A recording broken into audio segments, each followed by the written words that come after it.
Bismillahirrahmanirrahim. Assalamualaikum warahmatullahi wabarakatuh. Saudaraku pendengar MTA FM, Persada FM, dan pemirsa MTA TV dimanapun Anda berada.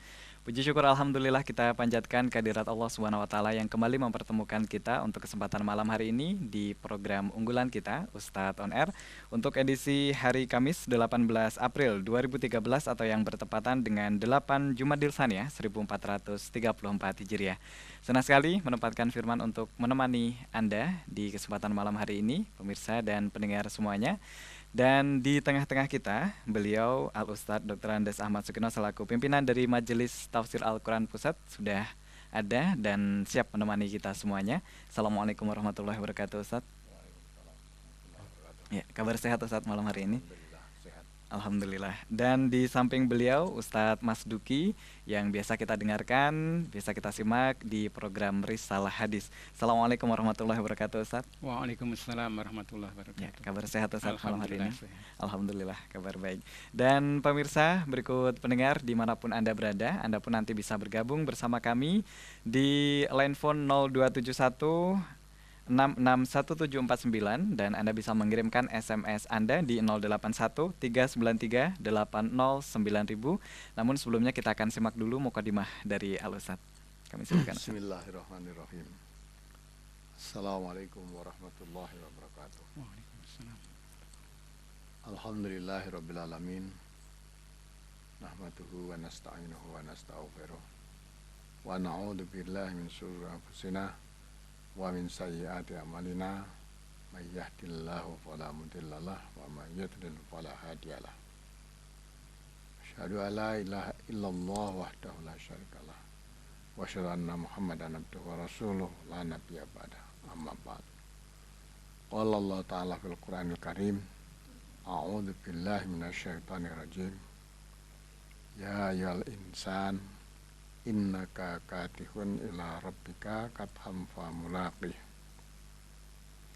Wa amma man utiya kitabahu biyaminih fa sawfa yuhasabu hisaban yasira. Wa yanqalibu ila ahlihi masrura.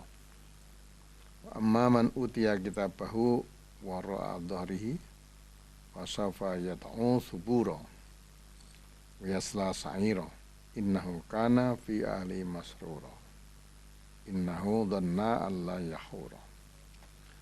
Para pendengar Radio MTA dan Radio Persada FM yang kami cintai, yang kami hormati, dan juga para pirsawan TV MTA yang bisa melihat tayangan langsung pada malam hari ini. Pertama kali, mari kita tidak henti-hentinya selalu meningkatkan rasa syukur kita kepada Allah Subhanahu wa Ta'ala. Mudah-mudahan dengan rasa syukur, ungkapan syukur kita kepada Allah, Allah akan berkenan menambah kenikmatan-kenikmatan yang lebih banyak lagi. Di samping yang telah kita terima juga sangat banyak yang kita tidak sanggup untuk menghitungnya. Di samping itu pula dengan syukur kita ini, mudah-mudahan nikmat yang diberikan oleh Allah kepada kita bisa kita rasakan, bisa kita nikmati, bisa kita jaga. Jangan sampai nikmat yang begitu besar karena kita tidak pandai mensyukuri akhirnya akan hilang begitu saja. Yang akhirnya kalau tidak pandai mensyukuri nikmat, Allah akan mengganti dengan azab. Inna adzabi lasyadid. Untuk itu pada malam hari ini saya kemukakan surat Al-Insyiqaq ayat 6 sampai dengan ayat 14 yang sudah saya bacakan tadi. Ayat ini kalau kita perhatikan sungguh sangat membahagiakan bagi orang yang mentaati perintah-perintah Allah dan sungguh sangat menyengsarakan bagi orang yang mengabaikan perintah-perintah Allah ini. Saya ulang dari ayat 6 saya bacakan lagi. A'udzubillahi minasyaitonirrajim. Ya ayyuhal insan innaka katihun ila rabbika katham famulaqih. Yang artinya ayat ini menyeru kepada semua manusia, wahai manusia, sesungguhnya kamu telah bekerja keras, bekerja sungguh-sungguh untuk menuju Tuhan, dan pasti akan menemui Tuhan itu. Jadi manusia ini sadar atau tidak sadar, aktivitas yang kita lakukan setiap hari itu sebetulnya ingin menemui Tuhan kita, sadar atau tidak sadar, ingin ketemu kembali kepada Allah Subhanahu wa taala, sengaja atau tidak sengaja. Maka hal itu pasti akan menjumpainya, akan ketemu dengan Allah Subhanahu wa taala. Untuk mempertanggungjawabkan apa yang telah dilakukan pada waktu hidupnya di dunia ini. Maka kelanjutan ayat itu Allah mengatakan fa'amman utiya kitabahu biyaminihi fasaufa yuhasabu hisaban yasira. Barang siapa nanti didatangkan catatan amalnya itu dari sebelah kanan, maka dia akan mengalami perhitungan, hisab, ya, dengan perhitungan atau dengan hisab yang mudah. Memasuki alam yaumul hisab, hari perhitungan amal, akan diberi kemudahan oleh Allah. Kalau buku catatan amal kita diberikan oleh Allah dari sebelah kanan kita. Selanjutnya dijelaskan wayang qalibu ila ahli masruro, dan akan kembali kepada keluarganya dalam keadaan riang gembira, bersukaria. Karena catatan amal baiknya diberikan, catatan buku catatan amalnya diberikan di sebelah kanannya, dan itu menandakan buku catatan itu adalah buku catatan yang banyak kebaikannya. Maka kembali dengan berseri-seri, dengan wajah yang ceria, sama keluarganya dengan penuh kegembiraan. Samping itu perhitungan amalnya dihisab oleh Allah dengan perhitungan yang mudah, diberi kemudahan oleh Allah. Sebaliknya ayat kelanjutannya wa amman utiya kitabahu wara'a dhahrihi, ya. Adapun orang yang buku catatan amalnya itu didatangkan dari belakang punggungnya, dari belakang. Tadi dari belakangnya. Wasaufa yad'u subura. Maka kelak orang itu akan berteriak celaka aku. Akan berteriak celaka aku. Itu baru didatangkan buku catatan dari punggungnya, dari belakangnya. Itu sudah terasa. Langsung dia teriak celaka aku. Meyakini bahwa buku catatan ini banyak catatan amal jeleknya, tidak menguntungkan, hasil perbuatannya ya, tercatat semua banyak kejelekan. Wasla sairo, maka akhirnya orang itu akan dimasukkan ke dalam api yang menyala-nyala, akan dimasukkan ke neraka yang sangat panas, yang menyala-nyala. Innahu kana fi ahli masruro. Sungguhnya dia akan kembali berkumpul ya pada waktu di dunianya. Mereka bersukaria, bersenang-senang untuk menuruti hawa nafsunya. Maka dia akan berkumpul bersenang-senang ya waktu di dunianya. Pada waktu di dunia dia bergembira ria, bersenang-senang, memperturutkan hawa nafsunya bersama-sama keluarganya yang sama-sama menuruti hawa nafsunya, tidak mau mentaati apa yang diperintahkan oleh Allah. Nah, innahu dhanna alla yahura, karena dia tidak mengira, tidak menyangka bahwa dia akan dikembalikan kepada Tuhannya. Jadi kesimpulan ayat ini Allah menjelaskan bahwa manusia besok di dalam usaha di dunia ini, aktivitas kita sehari-hari Dari bangun tidur sampai tidur lagi, sampai bangun lagi, kita manusia selalu beraktivitas. Apapun yang dilakukan, itu sebetulnya dikatakan oleh Allah, sudah berusaha keras untuk menuju perjalanan menuju Tuhannya. Kita sekarang saya sedang bicara di sini, para pendengar yang setia sedang memperhatikan, sedang mendengarkan radio di rumah, sedang melihat TV. Ya. Saudara-saudara kita yang lain sedang beraktivitas, apa yang dilakukan. Itu sadar atau tidak sadar, sebetulnya perjalanan hidup kita ini untuk kembali kepada Tuhan. Kembali kepada Tuhan. Untuk menemui Tuhan, menemui Allah. Dan itu pasti akan ketemu. Pasti akan bertemu. Nah, tidak menyangka bahwa pertemuan manusia kepada Allah itu ternyata pertemuan untuk mempertanggungjawabkan apa yang dilakukan ketika hidupnya. Dan tidak menyadari bahwa semua amal perbuatan manusia dicatat oleh Allah. Maka masing-masing pribadi mempunyai buku catatan. Catatan amal. Termasuk apa yang kita ucapkan. Allah mengatakan, ma yalfidhu min qaulin illa ladaihi raqibun atid. Ucapan yang kita suarakan atau mulut kita mengucap, apapun, dimanapun, kapanpun, didengar banyak orang atau tidak didengar banyak orang, itu dicatat semua oleh Allah. Nah, semua catatan-catatan amal, perbuatan atau ucapan nanti akan dikumpulkan menjadi satu. Apakah itu perbuatan atau ucapan baik, ataukah perbuatan atau ucapan yang jelek. Masing-masing akan dicatat oleh Allah. Maka setelah kita nanti ketemu dengan Allah, kita akan diberi buku catatan. Amal perbuatan yang kita sudah buat di dunia ini. Kalau buku catatan nanti diberikan dari sebelah kanan kita, Allah menjelaskan, nanti masuk alam yaumul hisab atau perhitungan amal akan dilaksanakan oleh Allah, diberi kemudahan, perhitungan jadi perhitungan yang sangat mudah, dimudahkan.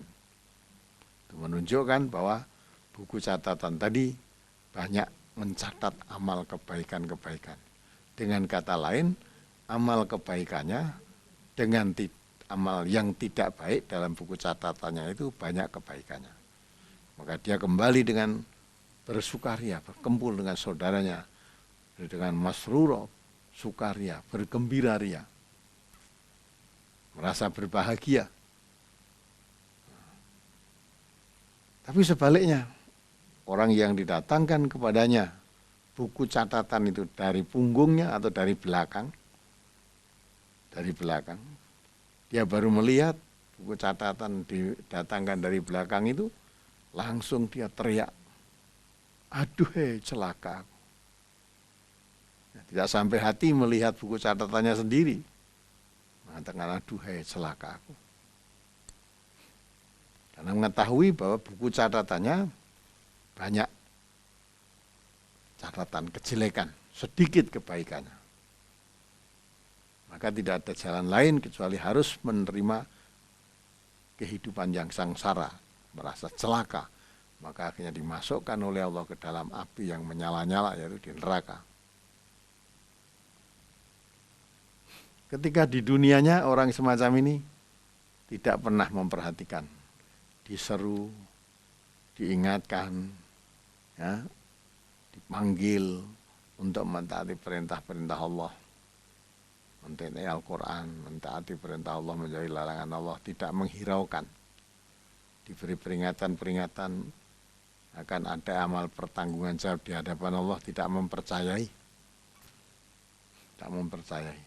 Ketika di dunia dia berkumpul dengan saudaranya, hanya melakukan memuas-muaskan hawa nafsunya, memperturutkan apa yang menjadi kehendak hawa nafsunya. Sedangkan hawa nafsu itu kata Allah, inna nafsa la'amaratum bisu. Sungguh hawa nafsu itu lalu mengajak manusia kepada yang jelek. Karena perbuatannya memperturutkan hawa nafsunya, maka buku catatannya penuh dengan perbuatan-perbuatan, catatan-catatan perbuatan yang jelek. Maka setelah dia mengetahui buku catatannya tadi, itu datangnya pun dari belakang, tidak dari sebelah kanan, dan di sebelah kiri, malah di belakang. Dia sudah terasa. Maka langsung teriak, aduhai celaka. Nah, karena kalau sudah begitu, menerima buku catatan yang datang dari belakangnya tadi, hari itu sudah tidak akan ada perbaikan buku catatan lagi, karena habis sudah. Usia sudah habis, tinggal memetik hasil. Kalau yang tadi catatannya baik, bergembira ria. Kalau ini catatannya jelek, teriak, celaka. Ketika di dunia, dia tidak berpikir sama sekali. Tidak memperhatikan peringatan-peringatan, apalagi melalui radio seperti sekarang ini nggak suka mendengarkan radio, isi radionya isi nasihat-nasihat keagamaan, nasihat kebenaran, nggak suka. Lebih suka melihat yang hura-hura, lebih suka melihat yang banyak ketawa dan sebagainya, apa TV atau radio yang lain lah, begitu. Nggak suka. Kalau diperingatkan nanti ada hari pembalasan, tidak yakin ada hari pembalasan, orang mati bisa dihidupkan lagi. Nah, maka ketika di dunia selalu dia bersukaria, bergembira ria bersama-sama keluarganya yang sama-sama memperturutkan hawa nafsunya. Dia mengira hidup itu hanya di dunia ini. Tidak mengira kalau hari perjumpaan kepada Allah, hari perjumpaan dengan Allah pada hari itu ternyata terjadi. Dia tidak meyakini sama sekali. Maka para pendengar, para pirsawan, dari ayat inilah kita perhatikan aktivitas kita sehari-hari tidak lain makin bertambah waktu, makin bertambah bilangan umur, makin dekat untuk bertemu Allah, yaitu masuk kubur. Ya, masuk kubur. Ya, itulah yang tempat yang kita cari. Sebelum tempat itu kita temukan, kita akan selalu beraktivitas. Pagi, siang, sore, malam. Ya, rasa lelah untuk tidur, nanti bangun pagi berusaha. Ya, bangun tidur pagi, udah beraktivitas lagi. Nah, untuk beraktivitas itu untuk membuat buku catatan. Untuk mengisi buku catatan amal yang sudah disediakan oleh Allah. Nah, inilah maka mumpung kita masih diberi kesempatan hidup, mari kita isi. Catatan amal yang disiapkan oleh Allah itu kita isi dengan catatan amal-amal yang baik, sehingga nanti akan diserahkan kepada kita di hadapan Allah nanti lewat sebelah kanan kita. Sehingga kita akan yakin melihat buku catatan itu, ya, sangat menggembirakan, maka akan dikembalikan, dikumpulkan oleh Allah dengan orang-orang yang sama, dengan keluarganya yang sama-sama beriman, bertakwa kepada Allah, penuh dengan kegembiraan, penuh dengan kebahagiaan. Tidak akan mengalami sengsara. Adapun yang buku catatannya amal tadi jelek, akan dikumpulkan oleh Allah, ya, oleh Allah akan dikumpulkan dengan keluarganya yang sama-sama ketika di dunianya mengabaikan tuntunan Allah, menurutkan hawa nafsunya, melakukan perbuatan-perbuatan yang jelek. Maka ketika melihat buku catatannya didatangkan oleh Allah dari arah belakang, dia teriak langsung, celaka aku. Ya, walaupun celaka tidak bisa untuk mengatasi, menyelamatkan dirinya, karena hari itu sudah hari.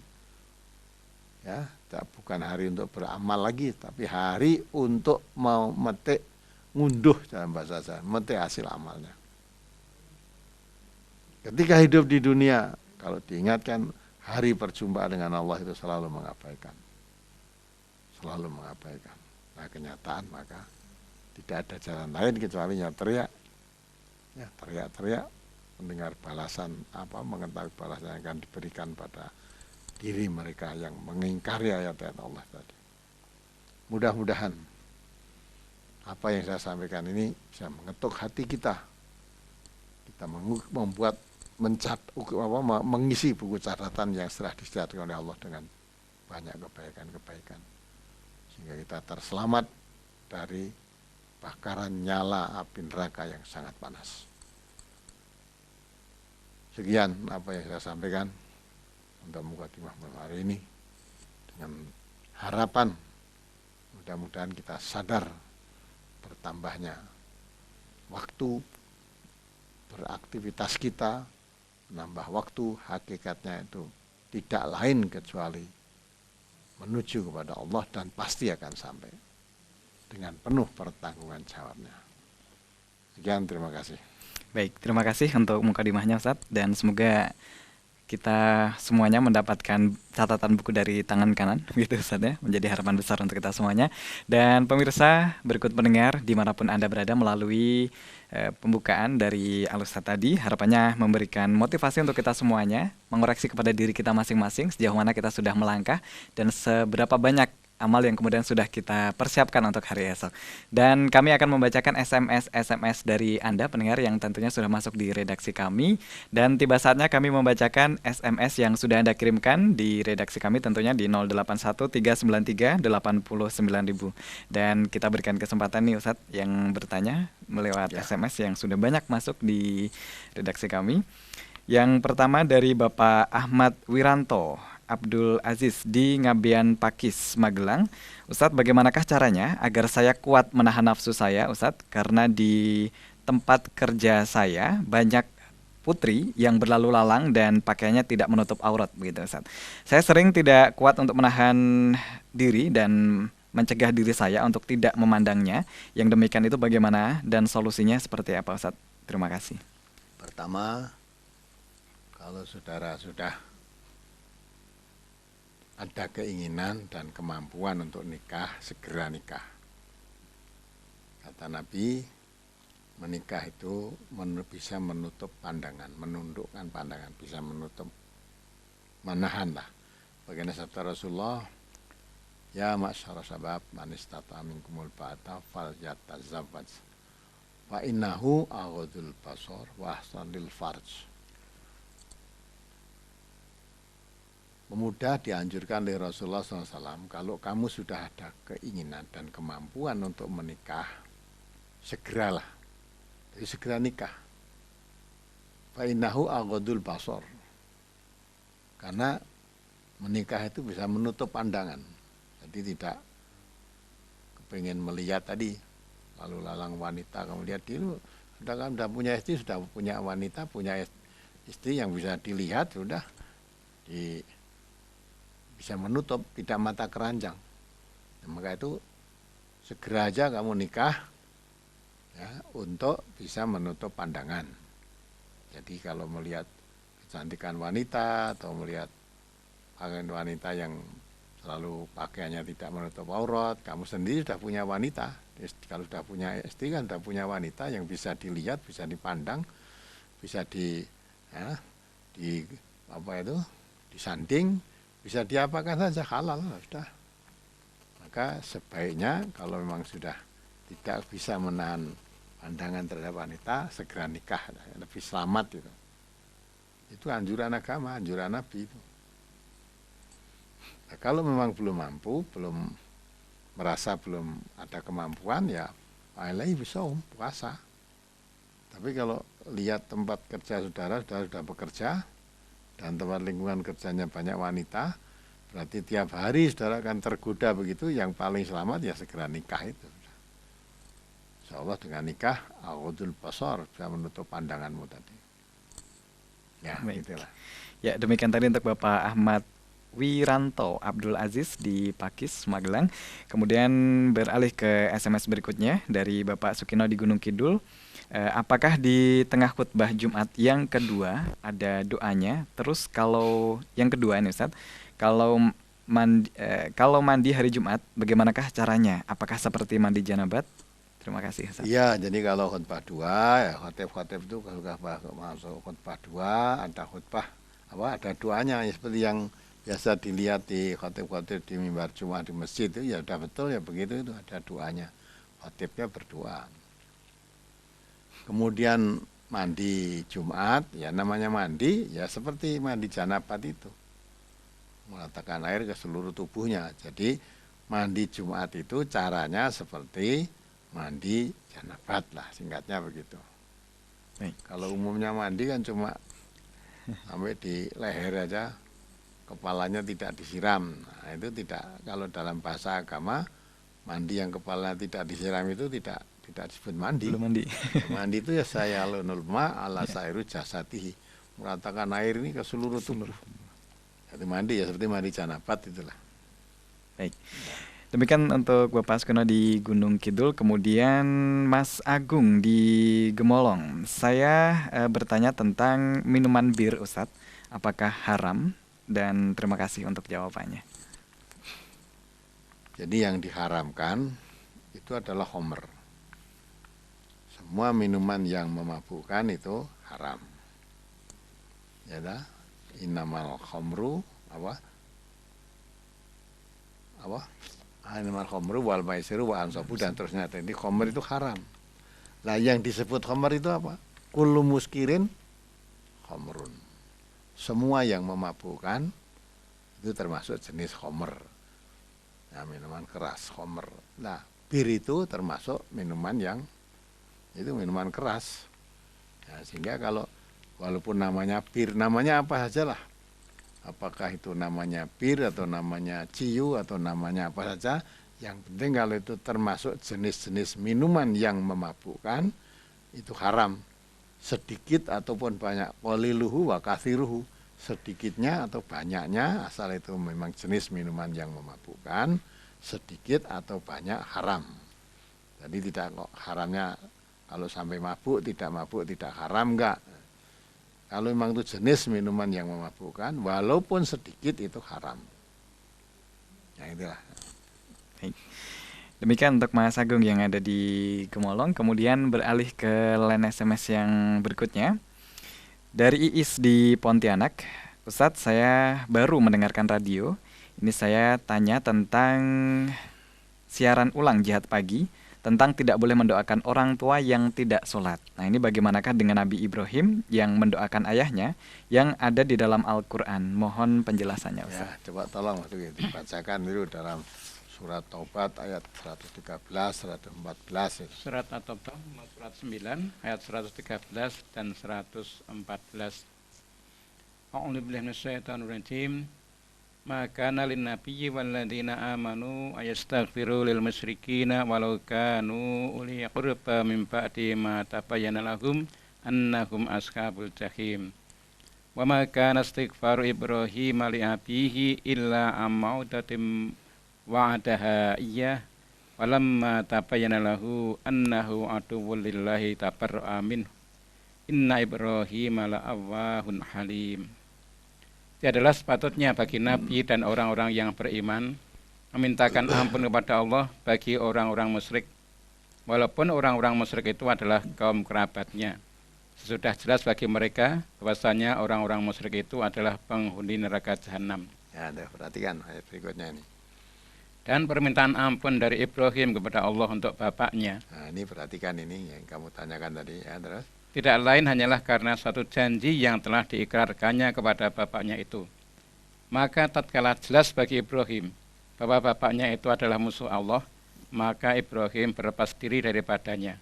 Sesungguhnya Ibrahim adalah seorang yang sangat lembut hatinya, lagi penyantun. Nah, itu kan. Ibrahim itu orang yang sangat lembut hatinya dan penyantun. Maka dia berjanji kasihan pada bapaknya itu. Ya.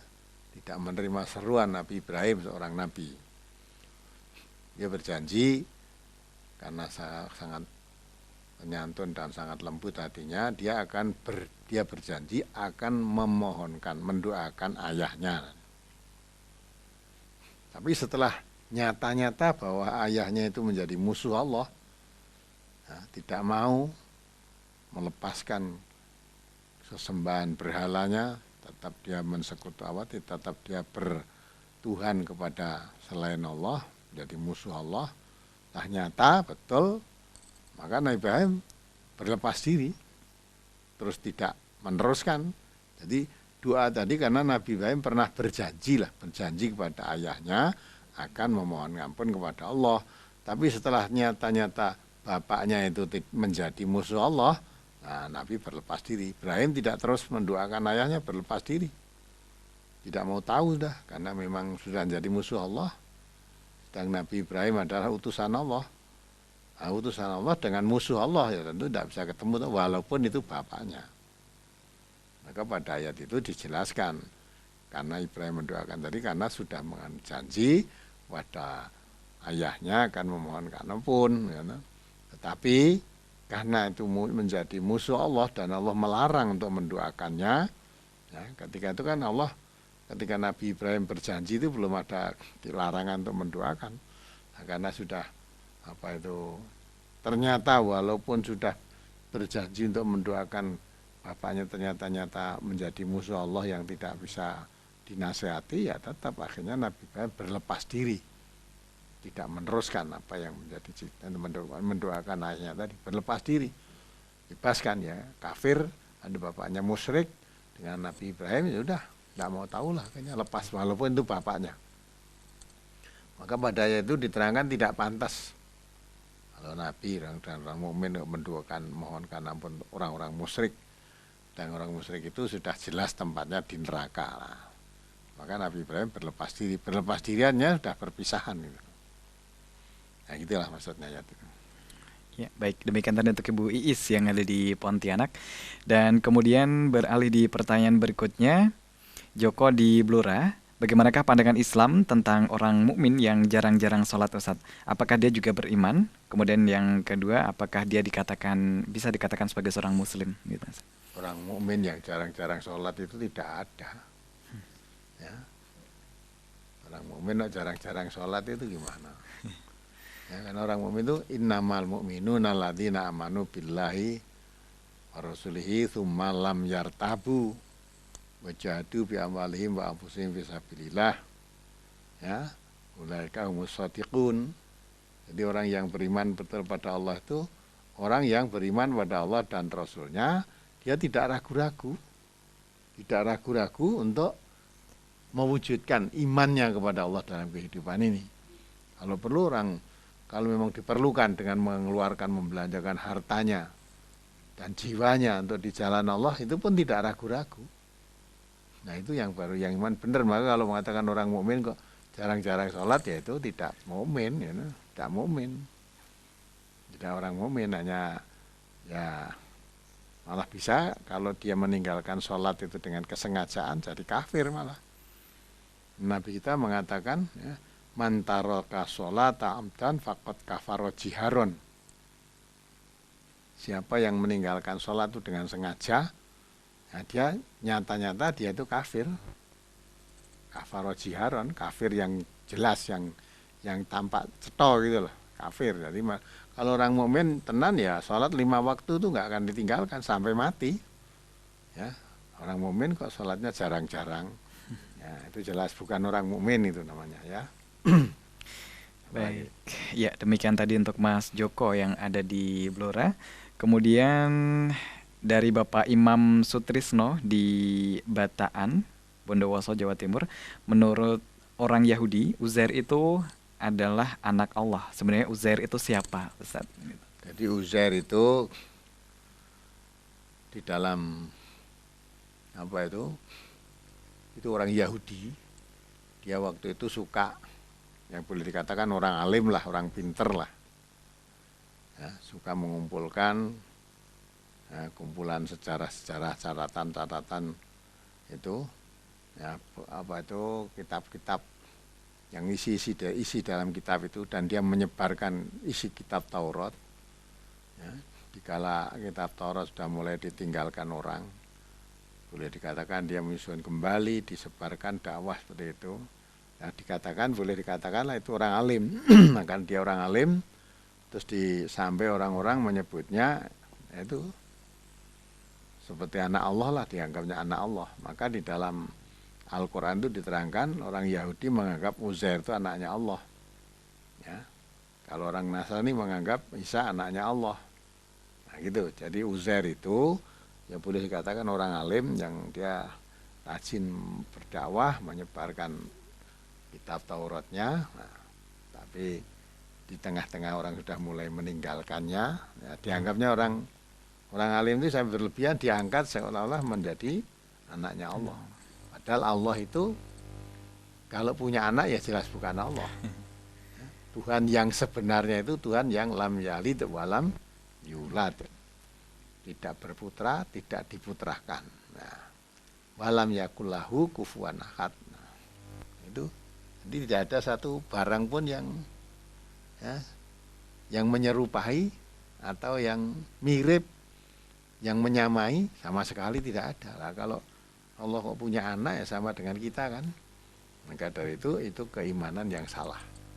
Jadi Uzair itu sebetulnya manusia biasa saja lah oleh orang-orang Yahudi dianggap itu sebagai anak Allah. Itulah itu diungkap dalam Al-Quran itu kalau Uzair anaknya Allah itu. Orang Yahudi menganggap Uzair anaknya Allah. Orang Nasrani yang bisa anaknya Allah. Nah, jangan sampai orang Islam Muhammad anaknya Allah, jangan. Nah, itulah. Baik, ya demikian tadi untuk Bapak Imam Sutrisno. Kemudian dari hamba Allah yang ada di Gajahan, Solo, Ustadz, bagaimanakah saya mendoakan ibu yang sudah meninggal sejak saya masih kecil, yang mana menurut kakak juga tidak tahu pasti apakah semasa hidupnya pernah sholat atau tidak. Sedangkan untuk bapak saya, tahu betul beliau rajin sholat. Terima kasih Ustadz. Ya udah, kalau bapakmu rajin sholat mesti tahu. Ya tahu ibumu sholat apa tidak, itu bapakmu kan mesti tahu itu. Ya, nah kalau menurut keterangan bapakmu ternyata ibumu ya sholat, ya sudah sholat, walaupun kamu tidak pernah ketemu ibumu. Kalau bapaknya rajin sholat, kok istrinya bapak tidak sholat, itu saya rasa ya tidak. Bapakmu tentu tidak akan diam, mesti akan mengingatkan. Ya, jadi kalau keterangan bapakmu bahwa ibumu dulu sholat, ya sudah yakin ibu sholat gitu aja, sholatkan. Dan boleh didoakan. Boleh didoakan kalau meninggal.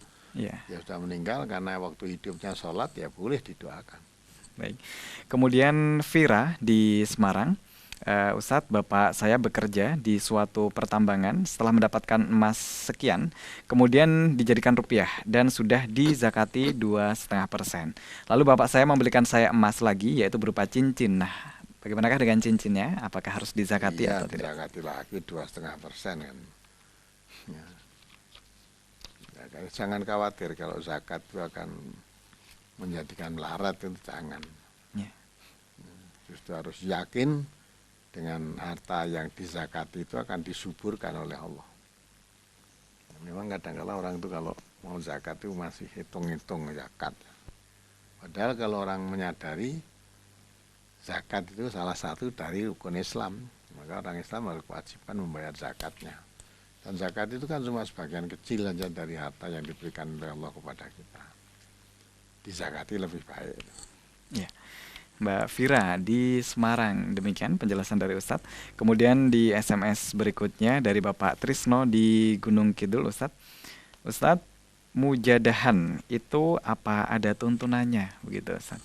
Saya belum tahu itu. Yang mujadahan itu bagaimana? Coba kamu terangkan. Mujadahan itu, kalau mujahadah itu memang ya diperintahkan oleh Allah. Bermujahadah itu bersungguh-sungguh lah. Mujahadahan ini saya tidak tahu saya maksudnya. Yang biasanya seperti tahlilan itu bersama-sama. Seperti tahlilan itulah. Nah, saya belum tahu itu.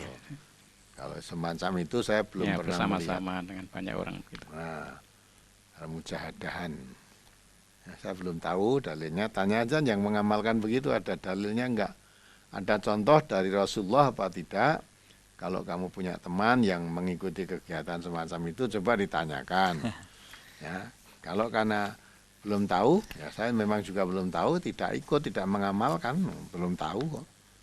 Maka kalau kamu ingin mengikuti, ya tanya pada temanmu yang mengamalkan itu, apa ada dasar hukumnya, Nabi atau sahabat-sahabat Nabi pernah melakukan seperti itulah, gitu. Kalau mau ditunjukkan dalilnya, ya silahkan kalau mau ikut. Ya. Kalau itu tidak ada dalil dari Rasulullah SAW dalam pelaksanaannya, ya wala takfu ma laisa laka bihi ilmun kan. Jangan kamu melakukan suatu perbuatan yang kamu tidak tahu dasarnya sama sekali, tanpa tidak tahu ilmunya.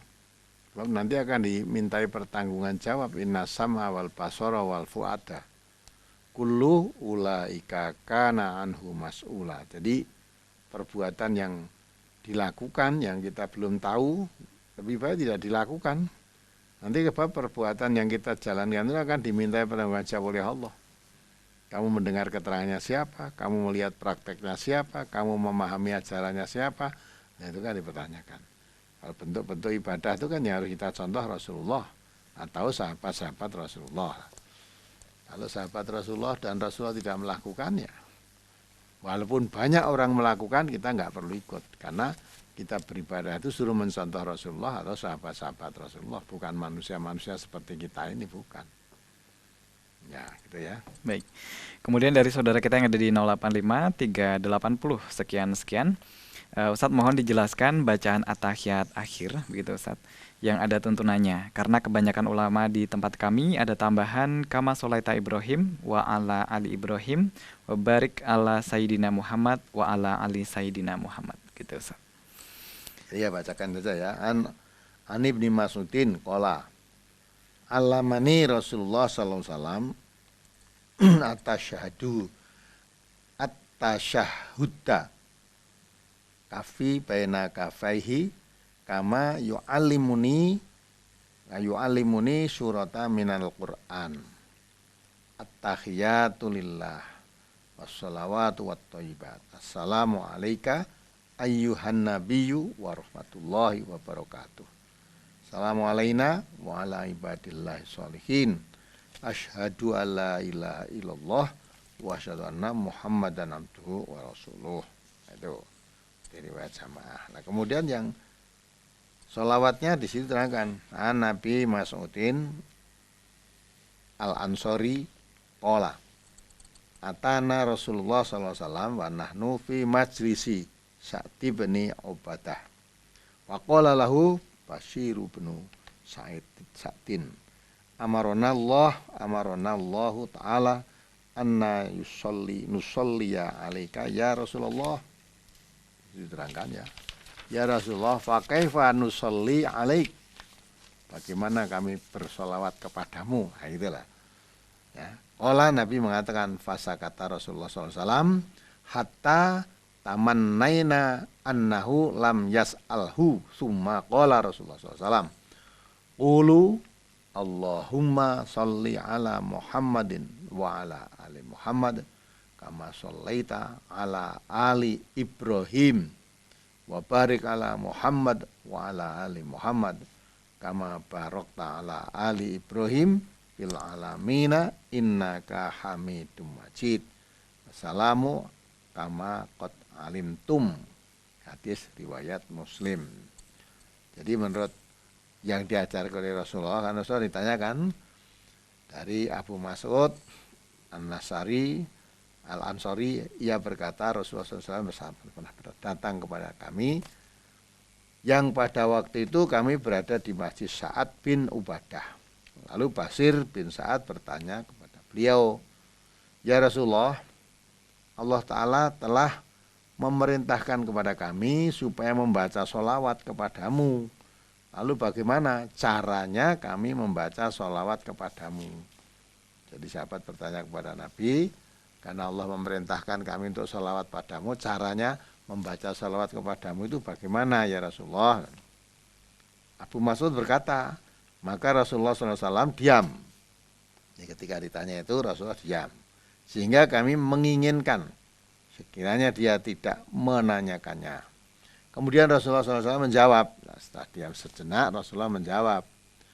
Ucapkanlah, nah ini jawab Rasulullah salawat tadi, ucapkanlah Allahumma sholli ala Muhammad wa ala ali Muhammad kama shollaita ala ali Ibrahim wa barik ala Muhammad wa ala ali Muhammad kama barakta ala ali Ibrahim fil alamina innaka hamidum majid.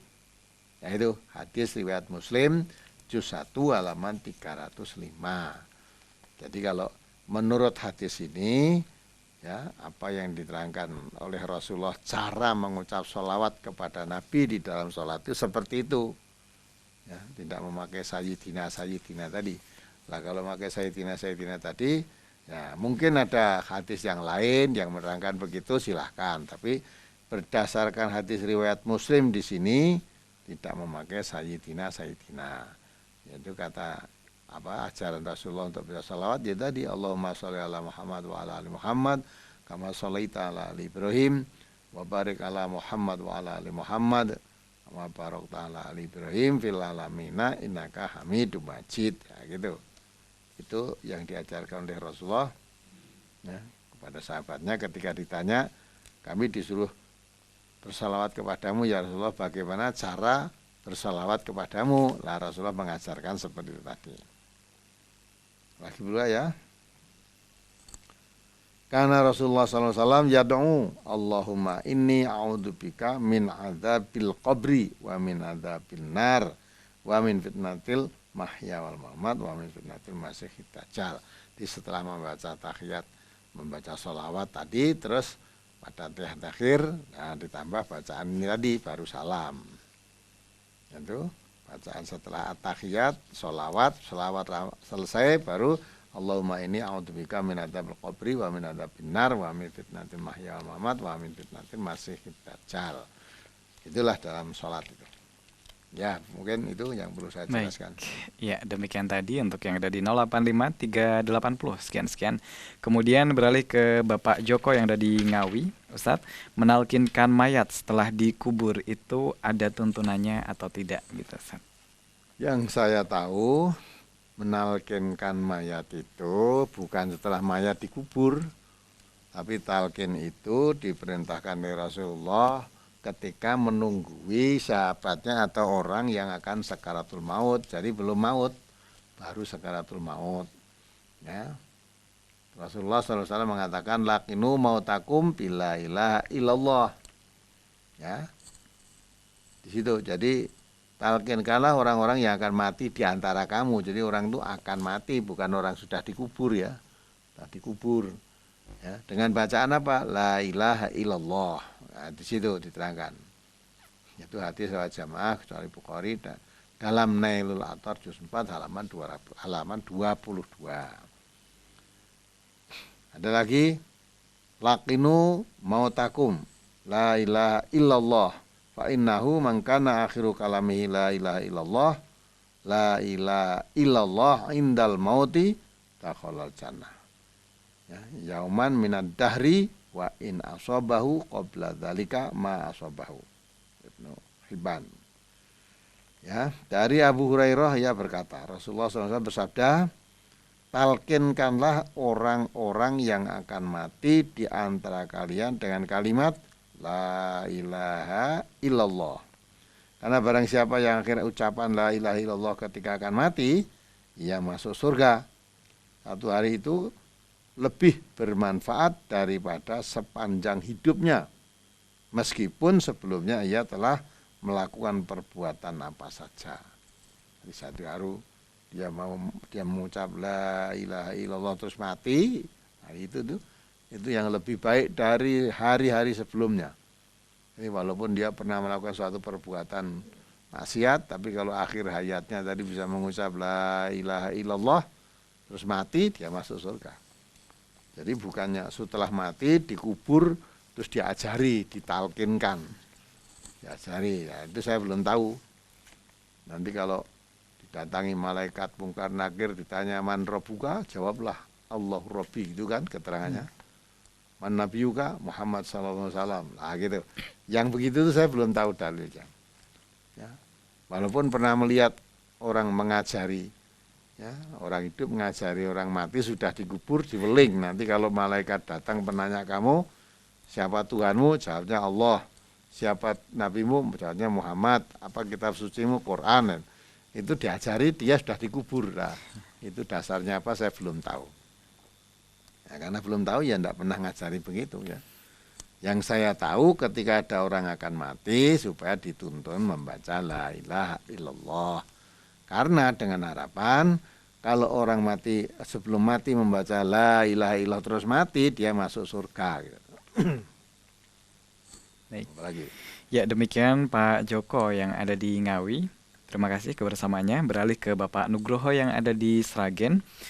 nama saya dipakai untuk berhutang di bank Ustadz, tapi cicilannya macet dan sekarang orang yang pinjam tersebut lari atau minggat. Karena nama saya yang dipakai, saya yang ditagih begitu Ustaz. Kalau tidak saya bayar, apakah saya berdosa? Saya harus bagaimana Ustaz? Apa yang harus saya lakukan? Apakah saya membayar atau tidak? Padahal saya tidak memakai uang tersebut begitu Ustaz. Nah, kalau kamu tidak membayar, kalau kamu tidak pakai, ya tidak dosa, kamu tidak hutang. Ya toh? Hanya kalau namamu dipakai, itu mesti ada tanggungan, kan ke bank pinjam itu ada tanggungan. Yang ditanggungkan apa sertifikatmu, maka namanya kamu. Ya toh? Nah, resikonya kalau kamu tidak bayar utang itu ya memang tidak dosa di hadapan Allah, kamu tidak pakai. Tapi resikonya jaminan yang atas namamu itu disita oleh bank kalau kamu nggak bayar. Disita. Ya.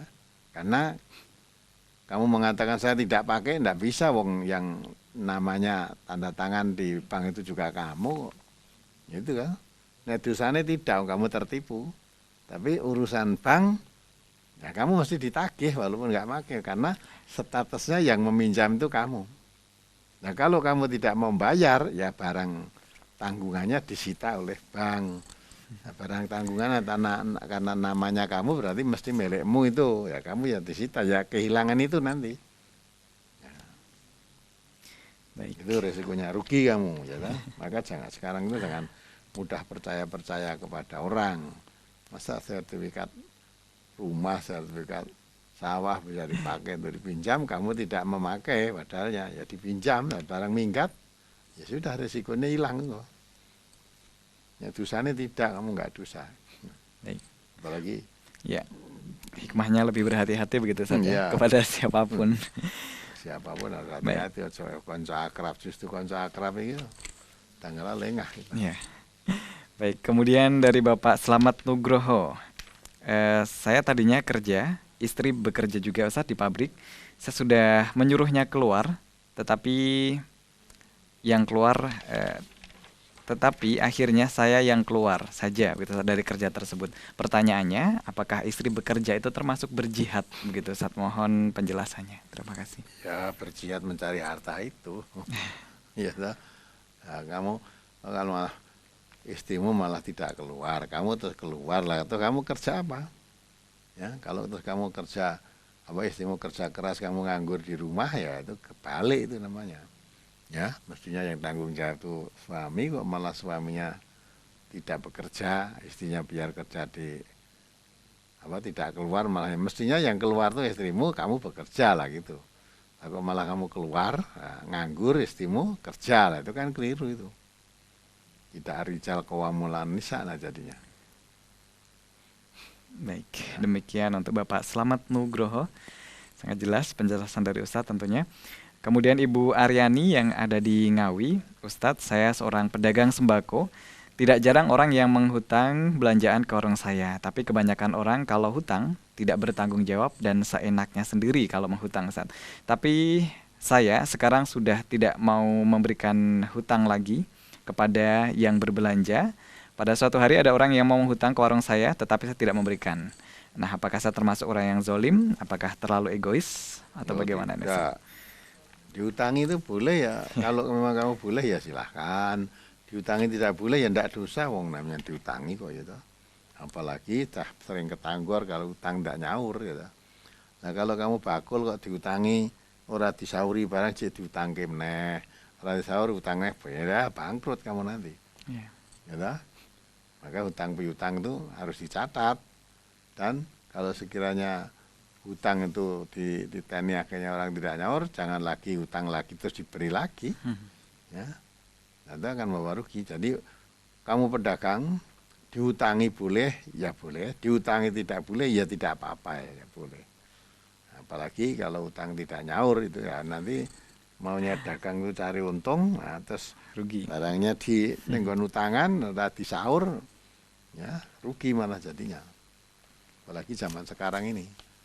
Zaman sekarang itu orang susah dipercaya. Ya seolah-olah nyaur utang itu mubah, kalau utang itu wajib kan, itu kan. Seolah-olah ini utang itu mendesak, kudu entuk. Tapi kalau saatnya nyaur, ya seenaknya mubah. Mubah itu hanya boleh disaur, boleh tidak gitu. Nah, mubah. Jadi Kacau. tidak nyaur sak gelemen, nek utang mendesak lah. Mata model orang semacam ini kamu harus titan kalau orang bakul, ya kudu tegel gitu loh. Nah, tegel diutangi ora perang kira tegel lah, nanti ora disaur barang ora tegel ndak nagih, ya sudah habis nanti. Baik. Bangkrut akhirnya. Ya, Ibu Aryani tidak termasuk egois ya Ustadznya. Dan Baik, hak sepenuhnya ditangani oleh Ibu Aryani sebagai pemilik toko tentunya. Kemudian dari Bapak Hasan di Kuburaya, Kalimantan Barat, pendengar setia radio, Ustadz, tasyahud awal, bacaan tasyahud awal dan tasyahud akhir yang sesuai dengan tuntunan itu seperti apa, Ustadz? Terima kasih. jadi seperti tadi, tasawuf awal, tasawuf akhir itu sama saja sebetulnya. Hanya di tasawuf akhir itu setelah selesai tadi kan ditambah itu tadi, ditambah doa yang sudah katakan di Allahumma inni a'udzubika min adzabil qabri wa min adzabin nar wa min fitnatil mahya wal mamat wa min fitnatil masiihid dajjal gitu. Jadi kalau tasawuf at-tahiyat awal itu sampai fil alamina innaka hamidum majid. Kalau at-tahiyat akhir ditambah ini tadi doa Allahumma inni a'udzubika min adzabil qabri wa min adzabin nar wa min fitnatil mahya wal mamat wa min fitnatil masiihid dajjal. Terpautnya itu baru salam. Tapi kalau at-tahiyat awal tadi sampai fil alamina innaka hamidum majid itu terus berdiri lagi gitu. Nah, jadi bedanya kalau tahiyat akhir ditambah doa itu tadi. Baik, demikian untuk Pak Hasan di Kuburaya, Kalimantan Barat. Kemudian Ibu Dewi di Pontianak. Ustadz, bagaimanakah batasan antara urusan ibadah dengan urusan dunia? Mohon penjelasannya Ustadz, terima kasih.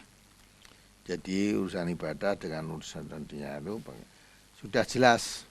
Di sholat, puasa ada ibadah-ibadah mahdoh itu ya, misalnya sholat, ya, puasa, kemudian ya dengan segala bentuknya, sholat apa aja itu.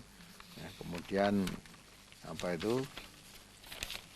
Jadi sholat ibadah mahdoh itu ada ketentuannya. Nah, kalau urusan dunia kan jelas lah. Urusan dunia itu bukan urusan ibadah gitu. Misalnya ibadah mesti ada tata caranya, mesti sholat ada tata caranya kan, di awal dengan wudhu, dimulai dengan takbiratul ihram, diakhiri dengan salam, dengan bacaan-bacaan tertentu dan gerakan-gerakan tertentu. Ibadah kurban misalnya, ada ketentuan-ketentuan binatang yang untuk kurban apa dan kapan pelaksanaannya, mesti ada. Setiap ibadah itu mesti ada aturannya. Ya, ibadah akikoh misalnya, nusuk itu mesti ada ketentuannya. Ya, antara lain misalnya ya akikoh itu pada hari ke-7 dari kelahiran. Nah itu ada ketentuan ya dah. Itu urusan-urusan namanya urusan ibadah mesti ada aturan-aturan tertentu. Nah itu. Nah kalau urusan duniawiyah tidak ada aturan tertentu, tidak ada, malah diberi kebebasan kok. Asalnya urusan dunia itu kamu mubah itu boleh. Apa saja. Nah, maka tidak ada kalau urusan dunia harus caranya begini enggak. Kalau lain dengan ibadah. Itu yang di samping itu yang membuat aturan ibadah yang harus kita taati di situ adalah Rasulullah. Jadi Rasulullah itu diturunkan oleh Allah, diutus oleh Allah untuk memberikan tuntunan cara beribadah kepada Allah Subhanahu wa taala. Maka Rasulullah mengajarkan ya, kalau ibadah itu suruh mengikuti beliau. Ya, kalau ibadah tidak mengikuti beliau, kata beliau itu syarul umur. Ya, sejelek-jelek urusan ibadah itu yang diadakan atau yang baru, syarul umur muhdatsatuha gitu ya. Jadi ibadah yang sejelek-jelek ibadah itu, sejelek-jelek perkara itu adalah urusan ibadah yang diadakan yang baru, maksudnya zaman Nabi tidak ada, sekarang ada. Itu ibadah yang baru, itu yang jelek. Nah, itu. Nah, kalau urusan dunia Nabi sudah membebaskan antum alamu bi umuri dunyakum. Urusan-urusan dunia kamu diberi kebebasan. Mungkin pada zaman Nabi belum ada atau tidak ada pada saat itu sehingga Nabi belum mengenal malah. Nah, urusan dunia sekarang mengenal. Banyak zaman Nabi masih hidup tidak mengenal, sekarang ada, gitu kan? Nah, itu urusan-urusan duniawi ya, maka dikembangkan Nah, kalau urusan ibadah jelas ada ketentuan-ketentuan, ada aturan, ada urutan yang harus dipatuhi. Baik. Ya, demikian tadi untuk Ibu Dewi yang ada di Pontianak dan nampaknya sebagai pertanyaan terakhir di line SMS pada kesempatan malam hari ini, Ustadz. Dan untuk Anda pemirsa MTA TV, pendengar Persada FM dan MTA FM yang ingin bergabung bersama kami, silahkan persiapkan diri Anda untuk bergabung bersama kami di 0271661749 dengan berbagai pertanyaan dari Anda. Baik, sudah ada yang bergabung di line phone 0271661749. Assalamualaikum warahmatullahi wabarakatuh. Waalaikumsalam warahmatullahi wabarakatuh. Dengan siapa di mana, Ibu? Assalamualaikum. Waalaikumsalam warahmatullahi wabarakatuh. Dengan Ibu siapa di mana? Saya dengan Ibu Tuti Irawati dari Riau, Pekanbaru. Ibu Tuti iya, di mari, Ibu. Riau. Silahkan dengan Ya. Al Ustadz, Ibu. Iya. Assalamualaikum Ustadz. Waalaikumsalam warahmatullahi wabarakatuh. Mari Ibu. Kok nggak dengar suaranya ya? Baik, kami sudah mendengar dengan baik, Ibu. Silahkan untuk pertanyaan Anda. Iya. Baik, Alhamdulillah saya pendengar setia radio MTA. alhamdulillah. Ya. Ya, syukur. Saya mau tanya beberapa hal. Yang pertama tentang operasi steril. Baik. Operasi steril untuk perempuan itu boleh nggak dengan alasan kesehatan karena saya banyak masalah dalam kandungan gitu. Baik. Ya, terus yang kedua, saya kan sekarang udah nggak ngadain yasinan, tahlilan dan sebagainya karena nggak ada tuntunannya ataupun bid'ah. Tapi saya bukan sering mau ngajak teman-teman untuk belajar mengaji bersama di rumah gitu. Apakah yang demikian bid'ah juga atau apa gimana gitu? Baik. Demikian Ibu Satu Tuti. lagi ya Pak ya. Baik, bonus ya Ibu ya. Silakan. Iya. Monggo. Iya. Terima kasih. Assalamualaikum. Oh, baik. Waalaikumsalam warahmatullahi wabarakatuh. Baik, 2 pertanyaan cukup ya untuk satu penelpon. Ada 2 pertanyaan yang Ustaz dari Bu Tuti yang ada di Riau. Steril bagi perempuan, tapi untuk kesehatan ini diperbolehkan atau tidak begitu, Ustaz? Jadi kalau memang steril itu kan sudah tidak akan punya anak lagi gitu ya. Kemudian ibu itu umurnya berapa?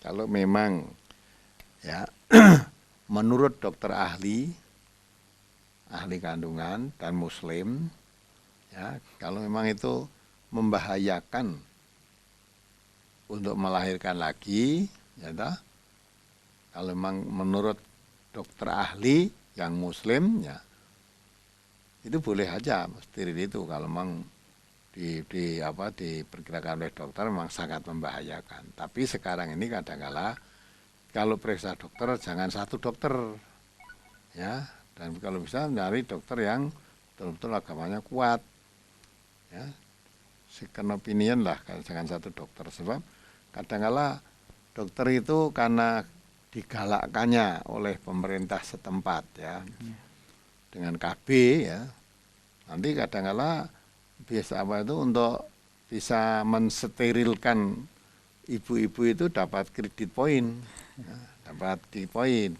Jadi hanya mengejar kredit poin tapi tidak melihat ya, bagaimana menurut tuntunan agama. Prinsip kalau menghindari dalam supaya tidak melahirkan lagi, menurut agama itu tidak dibenarkan. Karena fitrah manusia itu, wanita itu melahirkan. Kalau sudah tidak mau melahirkan, diputus ibaratnya supaya tidak melahirkan lagi, itu sudah tidak benar. Lah kecuali kalau memang faktor kesehatan. Kalau melahirkan lagi akan menimbulkan bahaya bagi ibu itu sendiri, itu namanya dalam keadaan terpaksa, boleh dalam keadaan terpaksa. Tapi untuk mengetahui itu, karena kadang-kadang dokter yaitu ngejar kredit poin, tekan anjuran pemerintah untuk mensukseskan KB tadi, maka kalau periksa jangan satu dokter, ya, lebih baik dokter lain. Kalau dikatakan oleh dokter lain kesimpulannya sama bahwa ini memang membahayakan bagi keselamatan ibu kalau melahirkan lagi, terpaksa harus disteril ya, namanya terpaksa. Kebulian terpaksa gitu. Baik. Gitu. Ya, kemudian yang kedua, bagaimanakah mengadakan belajar agama bersama di rumah, Ustaz? Diperbolehkan atau tidak ini sebagai pengganti yasinan tahlilan yang sudah sering dilakukan dulunya? Belajar agama di mana aja boleh saja, di rumah boleh, ya, mengadakan pelajaran agama di rumah, mengundang guru untuk memberikan ajaran agama, boleh saja itu. Datang ke guru ya boleh, mendatangkan guru belajar di rumah juga boleh. Belajar agama apalagi, belajar yang lain aja boleh kok. Ya, boleh Bu, belajar agama di rumah. Baik. Kalau tentang steril tadi Ustaz, kalau ada itu yang suaminya yang dianu itu bagaimana Ustaz? Nah, itu tadi yang ditanyakan istrinya. Ya. istrinya. Nah, kalau ada yang di masyarakat itu kan ya ada yang suaminya yang di Apalagi kalau yang dianya suaminya ya. supaya Padahal bibit yang apa itu bisa melahirkan kan dari suami. Suami, Ya, kalau suami dilarang apa itu terus tidak boleh melahirkan, tidak boleh mempunyai keturunan juga tidak boleh itu, tidak boleh. Dan suami kok terus ibaratnya suruh KB suaminya ada ya. yang demikian itu. Steril bagi Itu nggak boleh. suami. Kalau suami mestinya dia itu yang punya apa itu menurunkan jenis punya bibit ya, sperma yang lemah aja kalau perlu dikuatkan biar tambah, malah ini yang sehat malah dimatikan kan ya, enggak boleh itu namanya sengaja tidak mau mengembangkan keturunan, itu enggak boleh itu. Ya. Demikian tadi untuk Ibu Tuti yang ada di Riau. Kalau berkaitan dengan yang nomor 2 barangkali malah nanti ada kelompok begitu Ustaz ya di sana, malah mungkin lebih baik begitu Ibu Tuti di Riau. Kemudian di belakang Ibu Tuti kami berikan kesempatan kembali di line phone 0271661749. Assalamualaikum warahmatullahi wabarakatuh. Waalaikumsalam warahmatullahi wabarakatuh. Dengan siapa di mana Mas? Muhammad Siddiq di Solo. Muhammad Sidik, silahkan. Ah, Silahkan pertanyaan Anda. Ya, Halo? ya silahkan Mas Sidik dengan pertanyaan Anda. Oh iya. Assalamualaikum Pak Ustaz. Waalaikumsalam warahmatullahi wabarakatuh. Iya. Setelah itu Pak mau tanya, setelah baca ta'awud itu apakah harus baca apa itu? Alhamdulillah langsung atau langsung harus baca basmalah? Baik. Demikian atau masih Iya, ada itu pertanyaan? Baik, terima kasih Mas Sidik. Oke. Assalamualaikum. Waalaikumsalam warahmatullahi wabarakatuh. Jadi orang mau baca Fatihah itu baca Al-Quran itu kan di dalam sholat bacaan Al-Quran ya Al-Fatihah itu kan. Nah, Allah mengatakan memerintahkan wa idza qara'tal Quran fasta'idz billahi minasyaitonir rajim. Baca Al-Quran baca ta'awudz, sedang bacaan Al-Quran di waktu sholat itu ya dimulai dari Al-Fatihah itu ya. Setelah baca ta'awudz ya terus bismillah, bukan ta'awudz terus alhamdulillah ya. Ta'awudz terus baca bismillah. Hanya di dalam sholat itu ya bismillah. Kalau menjadi imam yang bacaannya jahar, bismillah itu bisa dibaca sir, bisa dibaca jahar. Banyak kan bacaan sir itu bukan berarti tidak membaca bismillah. Dengarnya makmumnya langsung imamnya alhamdulillah, itu sebenarnya membaca bismillah tapi bacaannya dibaca sir. Nah gitulah. Jadi setelah ta'awudz mau membaca Fatihah itu yang baca bismillahnya. Nah, begitu pertanyaan saudara. Ya, demikian Mas Sidik yang ada di Solo. Terima kasih kebersamaannya. Kemudian kami berikan kesempatan kembali 0271661749. Assalamualaikum warahmatullahi wabarakatuh. Waalaikumsalam warahmatullahi wabarakatuh. Ya, dengan siapa di mana, Bapak? Halo? Ya, dengan Bapak siapa di mana? Imam Sudokti di Lubuk Linggau. Baik, Bapak Imam silahkan. Pertanyaan Anda. Assalamualaikum Mas Ustaz. Waalaikumsalam warahmatullahi wabarakatuh. Mari Pak Imam. Mau tanya Mas Ustaz, Ya, kalau sudah sholat tahajud itu zikirnya gimana Mas Ustaz? Zikir sesudah sholat tahajud. Baik. Atau Demikian doa yang mustajab itu gimana doa doanya? mustajab setelah tahajud. Iya, ada pertanyaan lagi Bapak? Satu lagi. Ya, silahkan. Doa iftitah itu apa boleh diputus atau langsung panjang itu Pak? apa? Doa iftitah Oh ya. boleh putus atau dipanjangkan begitu. Langsung habis Nah, baik. awal apa? walul muslimin. Baik, baik.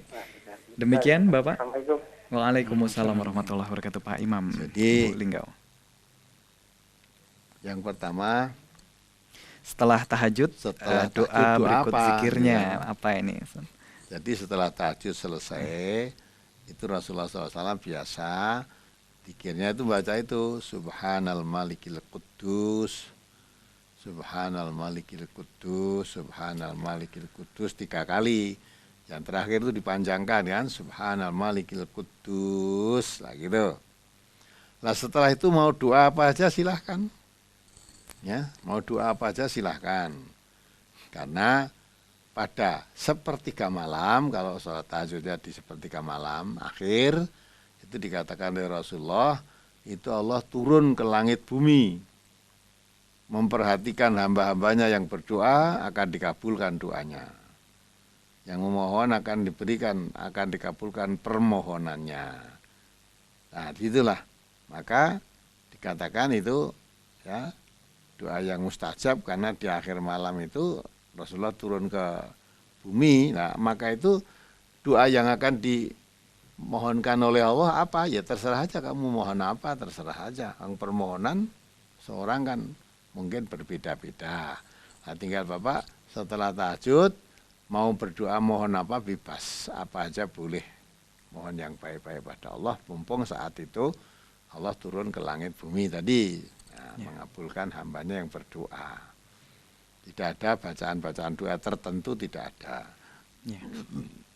Bebas Kemudian doa yang apapun ya. Doa iftitah. Doa Doa iftitah. iftitah ya Potong, dibaca ya. sampai Ya. selesai ya. Jangan diputus. Ya. Kalau doanya Allahumma ba'id baini wa baina khotoya ya sampai selesai. Ya. Bima'i wasaji wal barot lah gitu kan. Kalau doanya itu ini wajah tu wajiyal latifator samati juga sampai selesai, tidak boleh diputus itu. Sampai selesai. Doa yang pendek lagi juga ada, doa iftitah itu. Allahu Akbar kabira wa hamdulillah katsira wa subhanallahi bukrata wa asila. Itu sudah sampai di situ. Jadi singkatnya doa iftitah yang dibaca oleh Nabi itu bermacam-macam. Kita boleh memilih salah satu di antara yang Sekian banyak. dibaca sekian banyak itu, tapi bacaannya sampai selesai, ya boleh diputus di jalan. Nah, gitu. Baik, Bapak Imam Subekti di Lubuk Linggau sudah terjawab pertanyaan dari Anda. Kami berikan kesempatan kembali untuk Anda yang akan bergabung bersama kami di line phone 0271 661749. Assalamualaikum warahmatullahi wabarakatuh. Waalaikumsalam warahmatullahi wabarakatuh. Dengan siapa di mana, Mbak? Ini dengan Ibu Maidul Astuti di Lubuk Linggau juga. Ibu. Baik, silahkan Ibu. Ya, Assalamualaikum Ustaz. Waalaikumsalam warahmatullahi wabarakatuh. Ini ada 2 pertanyaan. Yang pertama, karena memang dulu ada adatnya kan kalau berwudu itu ya pakai nawaitu. Jadi ada yang ditanyakan itu kalau mandi wajib itu apa harus nawaitu juga gitu. Baik. Itu bersangkutan dengan hal tersebut. Apakah air itu yang sudah ada di bak mandi itu memang nggak boleh tersentuh tangan itu kalau dulu kan adat-adatnya itu nenek moyangnya rambut nggak boleh disisir, kemudian airnya juga nggak boleh tersentuh tangan. itu. Baik. Yang kedua, ini kalau kami belum paham dengan menjual harga 2 barang itu, apakah misalkan harga kontan barang itu 50.000 terus kalau hutang 55.000 itu termasuk harga 2. Itu aja, makasih Al Ustaz. Assalamualaikum baik. warahmatullahi wabarakatuh. Waalaikumsalam warahmatullahi wabarakatuh. Ibu Mahira Putri di Lubuk Linggau juga, Ustaz. Apa tadi? Baik, yang pertama, kalau mandi wajib apakah juga harus nawaitu gitu, Ustaz? Ya. Dan airnya apakah tidak boleh disentuh tangan? Jadi apa itu? Lafal nawaitu itu sebetulnya tidak ada di dalam hadis-hadis Rasulullah, nggak ada. Misalnya mau wudu nawaitu wudu ali rafil hadasil aswari itu, terus nawaitu soma dan ada itu kalau mau puasa kan. Ya, bentar Itu lagi. kalimat-kalimat itu sebetulnya dalam hadis-hadis Nabi tidak ditemukan. Itu hanya buatan orang-orang sekarang karena niat itu, terus dilafalkan bunyinya niat seperti itu. Ya, sebetulnya niat itu di dalam hati. Ya, kalau kita mau misalnya tadi belum sholat isya, sekarang itu ambil air wudhu ke ke kolah atau kemana, itu berangkat ke kolah untuk ambil air wudhu itu kan sudah niat dalam hatinya. Nah, maka di dalam sholat pun ya tidak usah nawaitu sholat atau usoli fardhu dan sebagainya tadi. Ya, jadi sudah niat itu di dalam hati. Jadi kesengajaan untuk melakukan sesuatu yang ada di dalam hatinya itu adalah niat. Nah, gitu kan? Jadi tidak usah pakai nawaitu di situ itu. Terus yang Baik. apa? Berkaitan dengan airnya ini Ustaz. Ada yang Ya. mengatakan dulu Bu tidak boleh disentuh. Nah, sekarang sudah tahu bagaimana ini. Jadi air itu boleh saja disentuh. Memang dulu ketika belum tahu saya seperti itu. Air satu ember, gitu. Satu bak Kalau mandi. mau wudhu tidak boleh disentuh, maka embernya dibolong kan, itu kan biar mancur. Jadi ember dibolong. Sebetulnya air disentuh boleh. Memang dulu ketentuannya katanya menurut ilmu fikih itu harus 2 kolah yang boleh disentuh, dikoboi lah istilahnya. Kalau airnya itu 2 kolah. Nah 2 kolah itu katanya 1 kolah itu ukurannya satu lengan ya, Betul. satu apa dirok. Iya. Nah 1 dirok, dalamnya, lebarnya, panjangnya lah gitu kan. Nah, sehingga kalau ditanya satu lengannya tangannya siapa gitu kan, beda-beda. itu lain, maka itu sebetulnya tidak ada ketentuan-ketentuan seperti itu. Asal tangan sudah bersih, maka kalau air mau wudhu, ya 1 ember itu tangan dicuci dulu, dibersihkan dulu. Setelah tangan bersih, baru kita mau berkumur, tangan dimasukkan di ember tadi boleh saja. Mau masuk ember, mau berkumur, mau raup dan sebagainya boleh itu. Tidak ada larangannya. Dan memang tidak ada kok ketentuan-ketentuan hadis Nabi air yang boleh dikoboi harus jumlahnya sekian, itu tidak ada itu. Ya, ketentuan-ketentuan yang diterangkan oleh Rasulullah tidak seperti itu. Jadi singkatnya mau menyentuh air yang dipakai wudhu boleh saja lah. Walaupun itu airnya hanya 1 ember atau timba itu boleh itu. Lagi. Ya, untuk pertanyaan yang kedua, menjual dengan harga 2 Nah, itu harga maksudnya 2. gimana? Kalau tadi Ibu misalnya harga kredit, ya misalnya 10 juta, kalau harga kontan misalnya 8 juta. Itu bukan harga 2. Nah, harga kredit dan harga kontan itu ya harganya kredit sekian, kontan sekian itu boleh. Namanya kredit kan. Ya, kalau kredit kan jangka waktu. Nah, dimungkinkan kalau harga kredit itu mungkin nilai uang dalam jangka sekian tahun sudah berbeda dengan nilai uang sekarang. Maka biasanya harga kredit jumlah bilangan harganya lebih banyak daripada harga kontan. Kalau harga kredit dan kontan kok sama aja, ya mesti orang tidak ada yang mau kontan, kredit semua nanti. Jadi Ibu, jadi boleh yang begitu itu. Baik, demikian untuk Ibu Mahira Putri di Lubuk Linggau, dan kami berikan kesempatan kembali di line phone 0271 661749. Assalamualaikum warahmatullahi wabarakatuh. Waalaikumsalam warahmatullahi wabarakatuh. Dengan Ibu siapa di mana? Dari Blora. Ibu Yuni ya. Iya, silahkan. Assalamualaikum Ustaz. Waalaikumsalam warahmatullahi wabarakatuh. Begini Ustaz. Sehabis sholat Isya itu saya bermaksud melaksanakan sholat witir. Namun dalam prakteknya itu mau melaksanakan sholat witir baru 2 rakaat itu sudah kelupaan, langsung baca apa ya yang terakhir tahiyat ya. Ya. Apakah yang demikian itu saya harus mengulang sholat witir lagi atau sholat saya itu dikatakan hanya sholat sunat saja gitu? Iya, maksudnya salat witir gimana tadi? Sholat sudah 3 rakaat, baru 2 rakaat sudah tahiyat. Sudah Oh, tahiyat. 2 rakaat tahiyat itu. Belum sampai rakaat ketiga. Terus Baik. selesai 2 rakaat selesai gitu. Iya, demikian Ibu. Iya. Yang kedua, Yang kedua, baik. Dulu sebelum saya mengaji itu menunggui orang tua saya di rumah sakit itu sedang koma. Nah, yang menunggui itu cuma saya dan kakak saya yang nomor 2. Baik. Setelah keadaannya drop itu saya menelpon kakak saya yang nomor 1. Saya minta kakak saya itu membawa orang untuk membacakan Yasin karena dulu saya belum tahu. Baik. Gitu.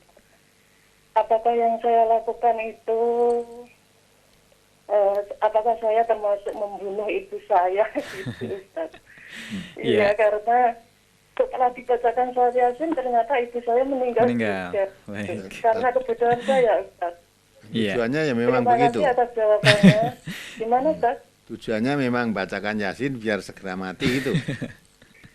Tidak tahu karena di lingkungan saya dulu itu kalau ada orang yang mau meninggal itu selalu dibacakan Yasin. Karena saya belum ngaji, Ustaz. Baik. Apakah yang saya lakukan itu termasuk yang tadi saya utarakan gitu. Terima kasih, Ustaz. Assalamualaikum warahmatullahi wabarakatuh. Waalaikumsalam warahmatullahi wabarakatuh. Ibu Yuni di Blora. Ya. Yang pertama berkaitan salat witir. Itu witir itu ganjil, Ibu ya. Salat witir itu 1, 3 rakaat jangan menyerupai salat maghrib kan itu kan. Maka salat witir itu kalau 3 rakaat langsung tahiyatnya 1 pada rakaat ketiga itu tahiyat terus salam.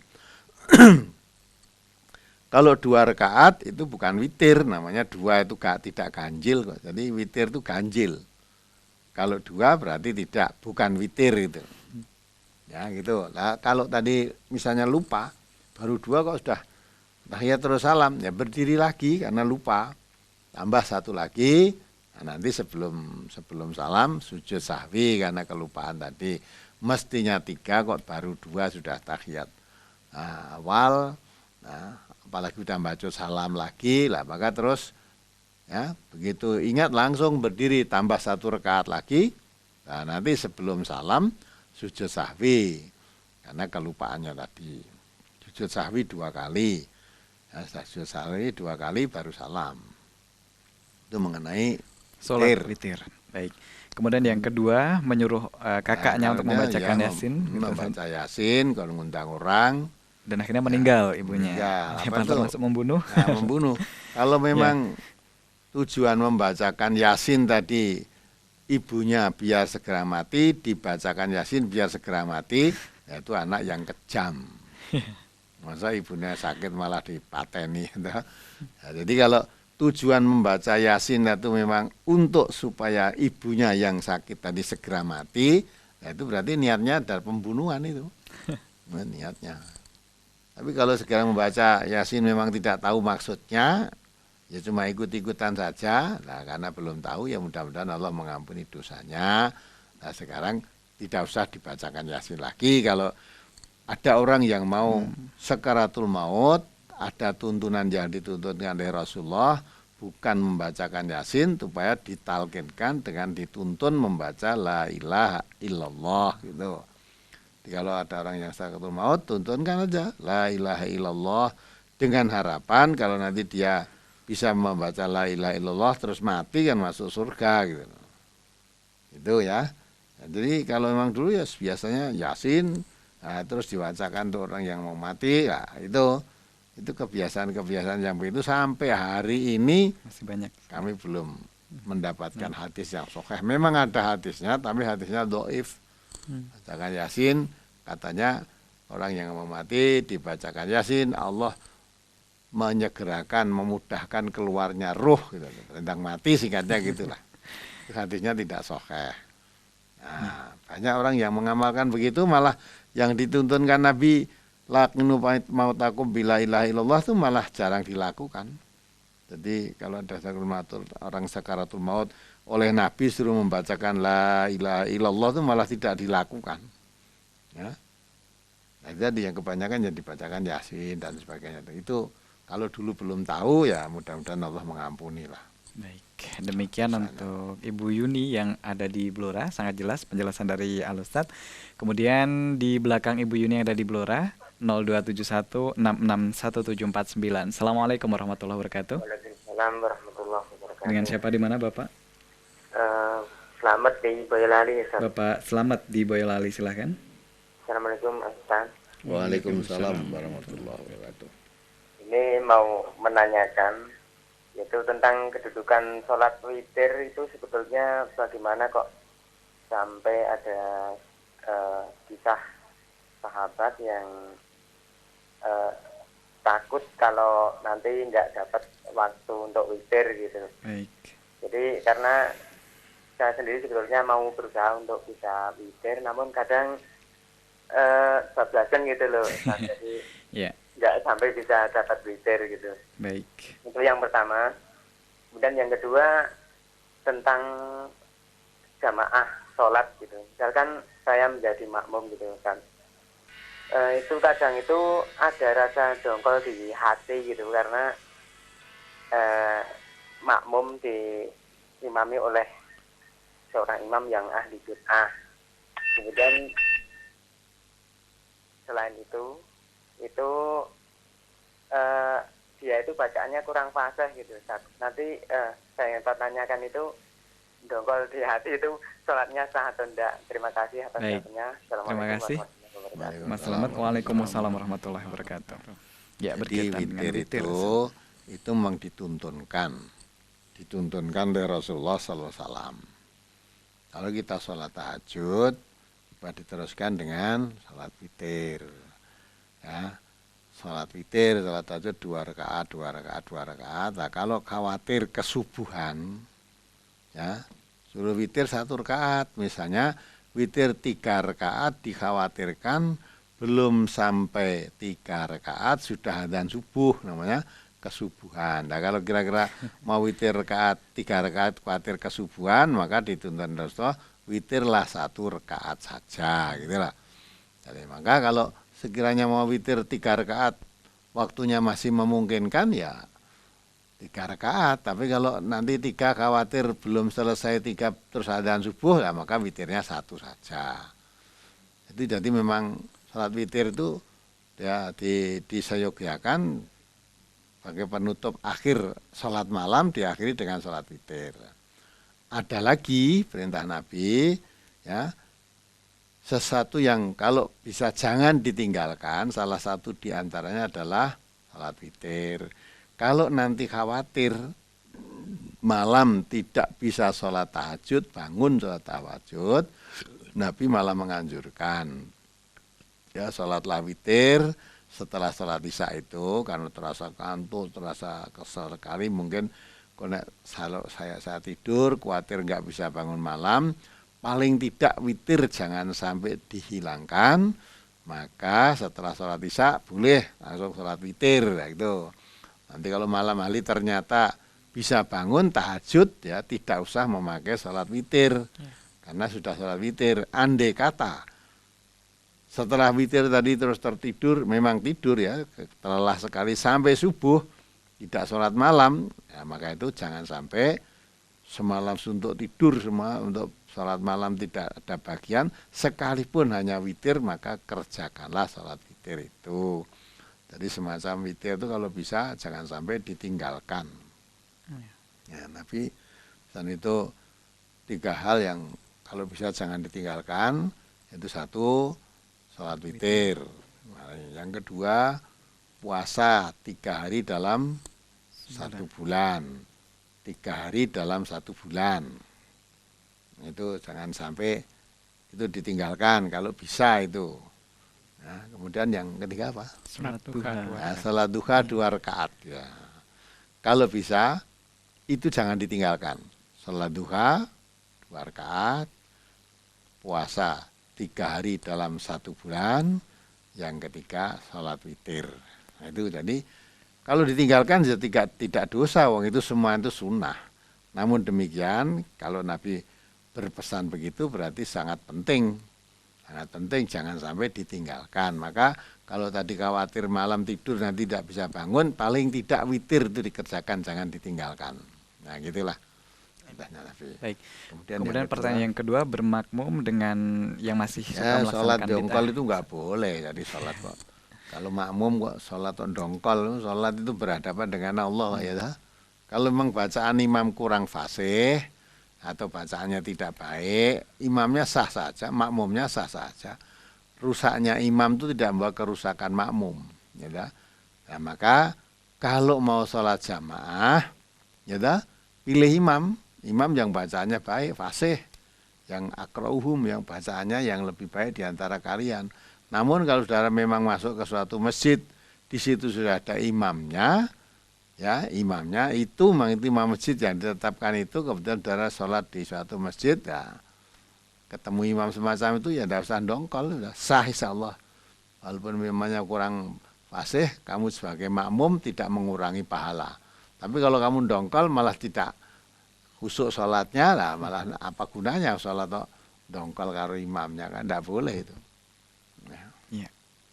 Demikian untuk Bapak Selamat yang ada di Boyolali, 2 pertanyaan sudah terjawab. Dan kemudian di belakang Bapak Selamat 0271 661749 kami sapa kembali. Assalamualaikum warahmatullahi wabarakatuh. Waalaikumsalam. Ya, dengan siapa di mana? Ini dari Ibu Nur di Klaten. Baik, mohon maaf volume suara radionya dikecilkan dulu. Iya, silahkan dengan pertanyaannya. Assalamualaikum Ustaz. Waalaikumsalam warahmatullahi wabarakatuh. Mau tanya Ustaz.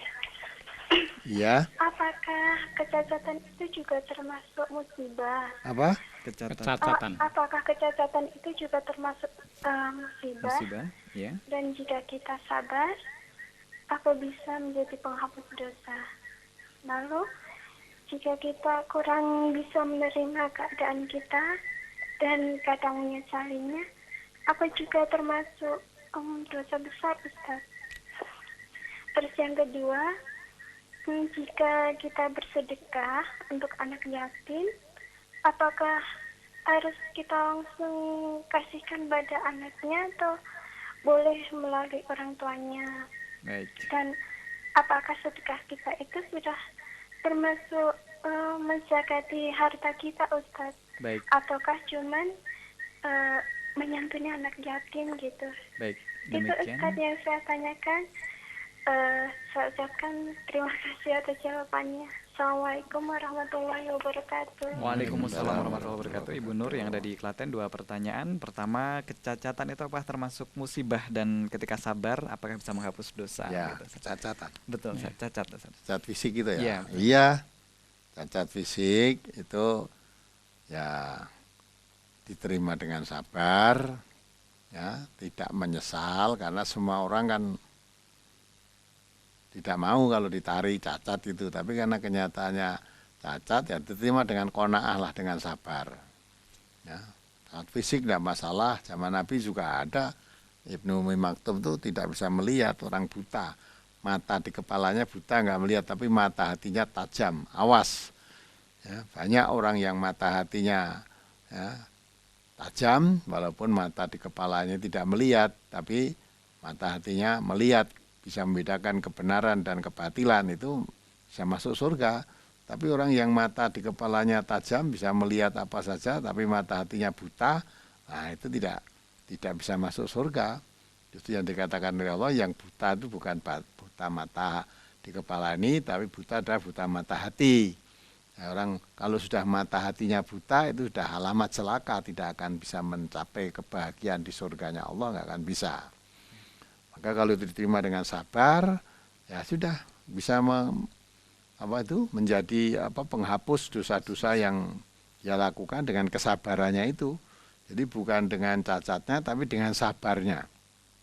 Dan tidak usah minder, cacat dan sebagainya itu tidak usah minder. Yang penting kita menjadi orang yang bertakwa, menjadi orang Islam yang baik, taat pada Allah. Perkara cacat fisik tidak masalah. Itu yang pertama. Ya. Kemudian yang kedua, Baik, kemudian yang kedua bersedekah. Apakah langsung ya ke bersedekah anaknya, kepada atau anak orang yatim itu tidak termasuk zakat ya. Kalau zakat ya zakat dikeluarkan. Kalau bersedekah pada anak yatim ya dilihat saja. Kalau memang anaknya yatim itu masih kecil, belum bisa ngerti apa-apa ya lewat orang tuanya boleh. Ya, anak yatim mungkin masih baru 3 tahun, 4 tahun. Jaga uang. Ya, dikasih uang ya malah disuwek atau dibuang nanti. Dikasihkan orang tuanya. Dan sedekah pada anak yatim itu tidak dihitung sebagai zakat hartanya. Karena zakat kolom anak yatim malah tidak ada ya. Anak yatim itu nggak ada kolomnya dalam zakat itu. Adanya fakir miskin. Kalau fakir miskin itu ya zakat itu ke sana boleh disalurkan. Kalau kepada anak yatim malah nggak ada kolomnya. Jadi kalau menyantuni anak yatim ya santuni aja, jangan dihitung zakat lah. Itu sedekah gitu aja. Baik. Sudah tadi? Ya, sudah Ustaz. Demikian untuk Ibu Nur yang ada di Klaten dan nampaknya sebagai penanya terakhir Ustaz untuk kesempatan malam hari ini. Dan sebelum kita tutup untuk acara Ustadz On Air pada malam hari ini Ustaz, ada yang ingin disampaikan untuk kita semuanya Ustaz? Monggo. Baik, para pendengar Radio MTA maupun Radio Persada FM dan para peserta pemirsa TV MTA, apa yang saya sampaikan ini dalam tanya jawab ini mudah-mudahan menambah pengetahuan kita yang tadinya belum tahu menjadi tahu. Kemudian apa yang saya paparkan pada awal mukadimah ini tadi, ya mempersiapkan dirilah bahwa hari perjumpaan kepada Allah itu sesuatu hal yang pasti. Justru kita sengaja atau tidak sengaja, hari itu adalah hari yang pasti mesti bakal dijalani oleh manusia. Nah karena perjumpaan kepada Allah suatu hal yang pasti, alangkah baiknya kita menyengaja untuk berjumpa dengan Allah dengan harapan, berjumpa dengan Allah itu jumpa dengan kebahagiaan, maka kita isi buku catatan yang sudah disediakan oleh Allah untuk kita isi itu, kita isi dengan lembaran-lembaran catatan-catatan yang baik. Sehingga nanti buku catatan diberikan kepada kita itu datang dari sebelah kanan kita atau diberikan dengan kanan kita. Jangan sampai di belakang kita. Kalau kita mendapat catatan dari kanan kita, dikatakan oleh Allah dalam surat itu tadi, Al-Insyikok tadi, ya, kita akan berseri-seri ya, menerima buku catatan itu dan nanti akan dimasukkan ke dalam surganya Allah yang penuh kenikmatan dan kebahagiaan. Tapi kalau buku catatan kita sendiri yang kita nulis, yang kita buat diisi catatan itu kok datang dari belakang atau dari punggung kita, ya itu kita melihat ya, sudah teriak nanti menunjukkan kecelakaan, maka celaka aku. Celaka aku. Kalau kita celaka sudah di hadapan Allah nanti mengenai buku catatan itu sudah tidak bisa ya, diperbaiki lagi, ya harus celaka. Nah oleh karena itu sebelum kita berjumpa kepada Allah dalam hari pertanggungan jawab nanti, maka sisa hidup kita ini marilah kita isi lembaran-lembaran buku catatan kita yang akan diberikan kepada kita itu kita penuhi dengan catatan-catatan amal kebaikan. Kita jauhi dari perbuatan yang tidak membawa kepada kebaikan.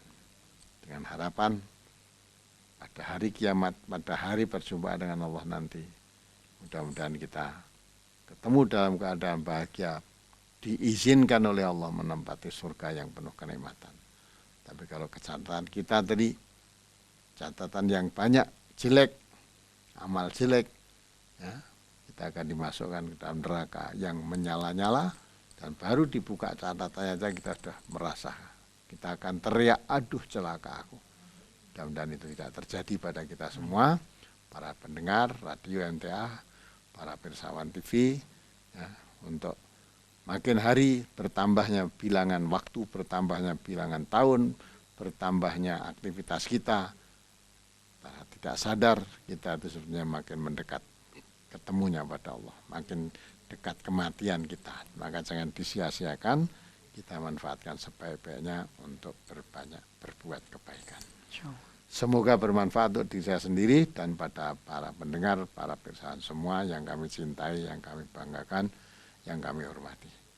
Billahi taufiq wal hidayah. Assalamualaikum warahmatullahi wabarakatuh. Waalaikumsalam warahmatullahi wabarakatuh. Kami ucapkan terima kasih untuk Al Ustadz, berikut Ustadz Mas Duki yang sudah membersamai kita semuanya. Selamat beristirahat Ustadz.